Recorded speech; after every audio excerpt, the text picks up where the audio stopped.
Hi guys. Oh, third time is the charm, they say. Well, let me go ahead and start off by saying that last week was a nightmare.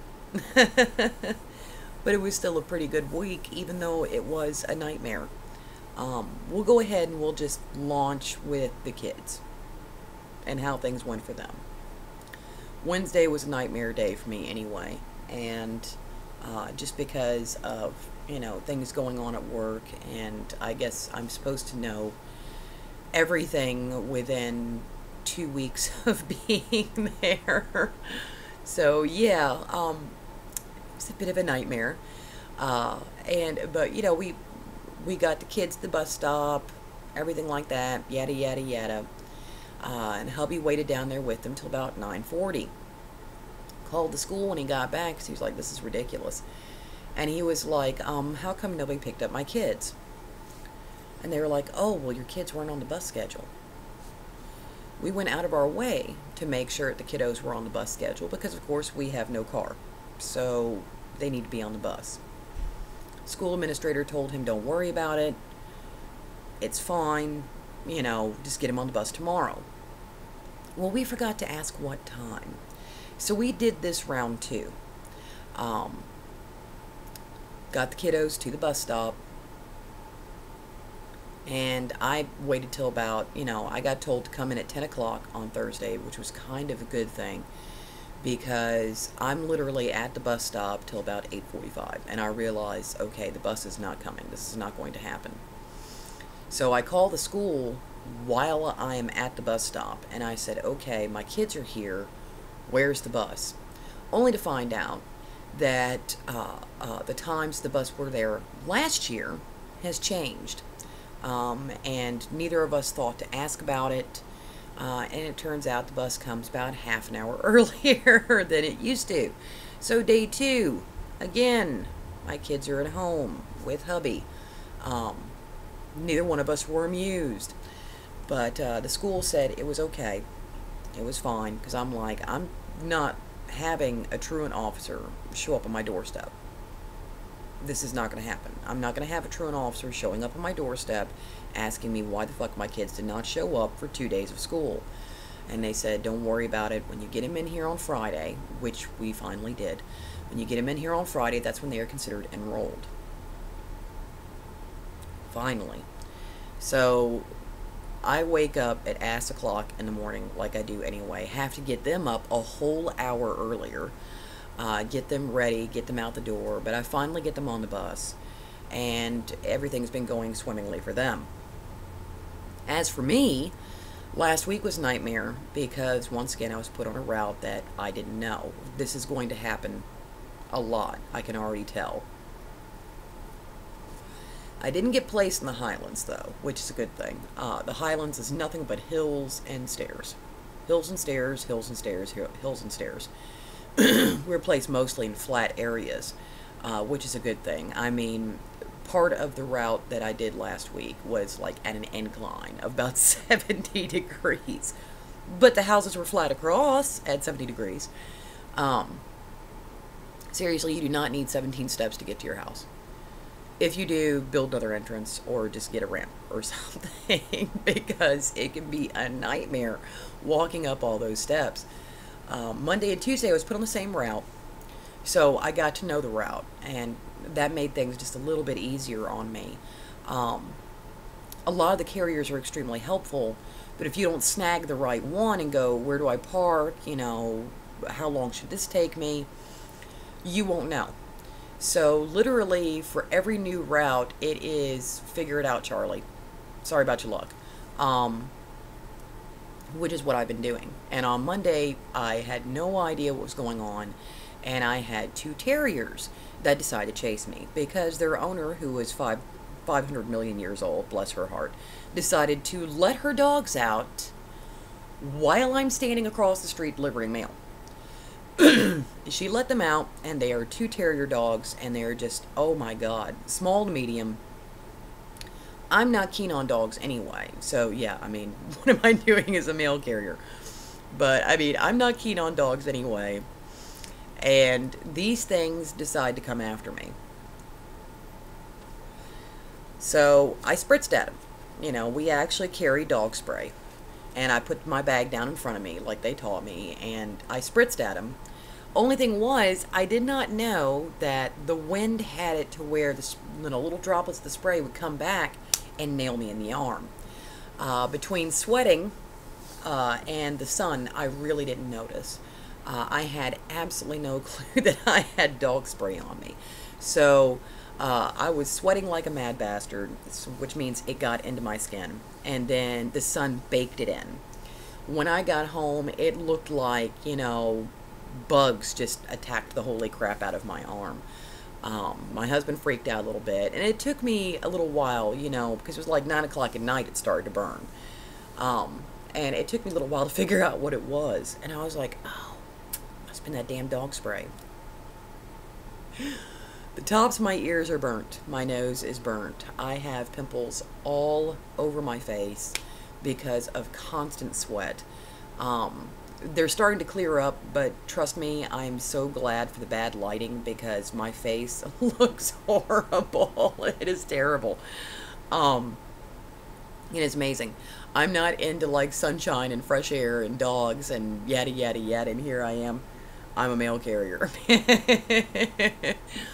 My feet are just completely torn up. They're getting better, but the backs of my heels are a nightmare. I've had blisters all week, all across my toes and across the backs of my heels. The backs of my heels, I mean, I'm just constantly wearing Band-Aids. I've even got a section of one of my heels that now has an allergy to the sticky on the Band-Aids because I've been wearing Band-Aids so often. And that's just because I'm not used to walking in sneakers. I'm not used to walking 12 to 20 miles a day.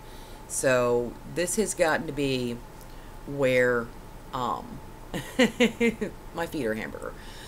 They're getting better. I'm getting used to it. I've discovered that on my right foot, I guess the arch was falling. This sneaker does not allow for that. So it has been toughened up. My feet are being toughened up.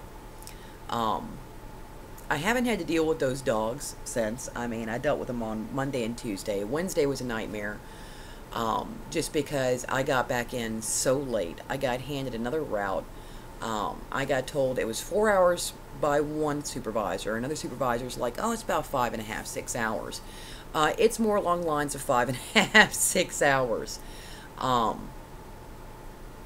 they're like, well, what are you going to do? We're not even handing you full routes yet. And I'm like, I mean, you hand me a route I don't know, I'm not going to know it. This route that I took on Wednesday, some of it was in a pretty bad area. This series of apartments, it took about an hour by itself. And on Wednesdays, you get ads, which means you have to hit every residence. Every residence. Hands down, no matter what. You're not going to drop mail here and then drop mail here. Halfway through, I had to like set ads aside for the next day, which what I understand happens a lot, just because you run out of time, and these things eat up so much time. And they're those ads that everybody gets, they consider junk mail and they throw away half the time. I mean, but we have to deliver them. So it's, you know, I'm hitting each place, which I don't know the route. I don't know the parking points. And I got in like barely at the nick of time. I had to hand over one of my loops, which is an area you deliver to. I had to hand over one of my loops to somebody else. Trying to stay in contact with supervisors, everything was a nightmare. And so I like clocked out at 6:05, which from what I understand is a no-no. So on Thursday morning, I had one of the big boys come and talk to me, as in the postmaster for the post office itself that I'm working in. But Thursday and Friday actually turned out marginally better. I got in at better time. I got told to be in at 3 o'clock on Thursday, and I actually came in at 3:45. And the reason why is I stopped and I took my breaks. Union wants me to do that. That's what I'm doing. I stopped and I took my breaks. And then I had about 20 minutes eaten up with ads. Yeah. The joker, I guess, who decided to do the route before, decided he didn't have to do half the ads. So I literally have 3/4 of my route. I am delivering ads on a route I don't know. So I was 45 minutes late.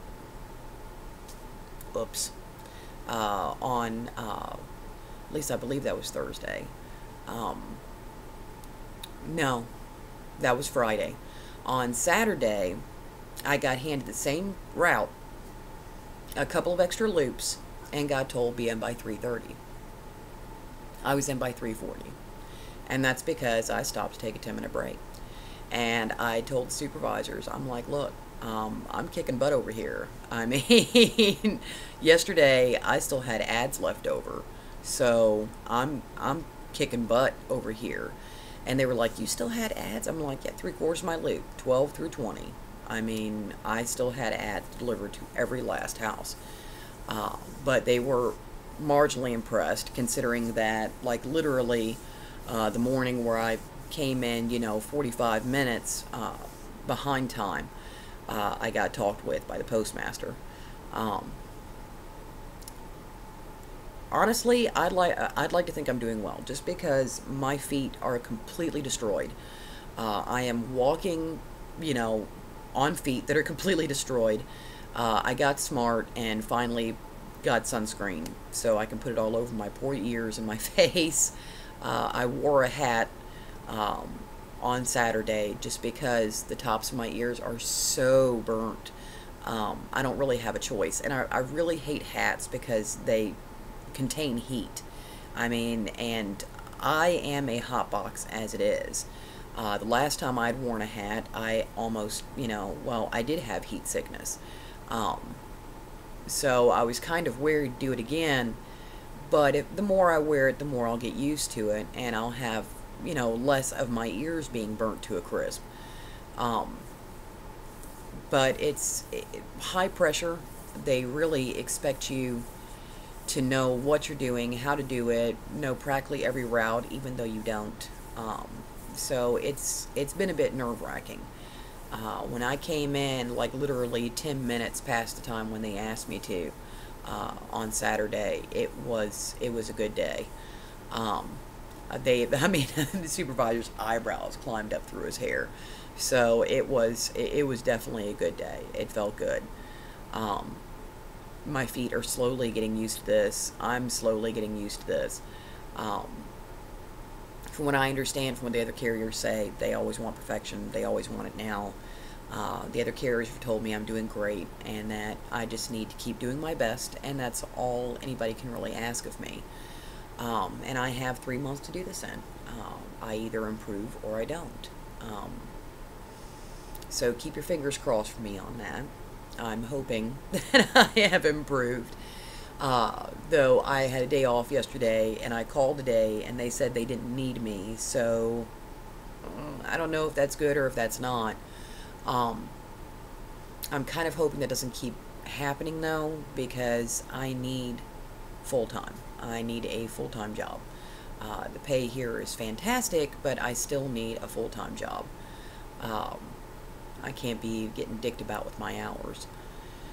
But I will see what is happening tomorrow, so I'm going to be calling them and finding out. But at least I have another day off. I'll be able to get some writing done and be able to get some chores done around here that sorely need doing, because I've just been wiped out for like the last 2 weeks. I mean, I know I've barely been online the last 2 or 3 weeks, and that's just because the thought of doing anything beyond coming home and, like, mushing across the couch is is rather difficult to contemplate. Anyway, I better end this before it ends it for me. And I will be talking to you guys off and on the rest of the day, because I'm here today. And I will be writing, so I will be sending in something for Who contest. Yay! I know I'm saying a whole lot. But I will be talking with you guys here very, very soon. And I want to let you all know that I'm still thinking of you, and I love you. Be good to yourselves, and be good to each other.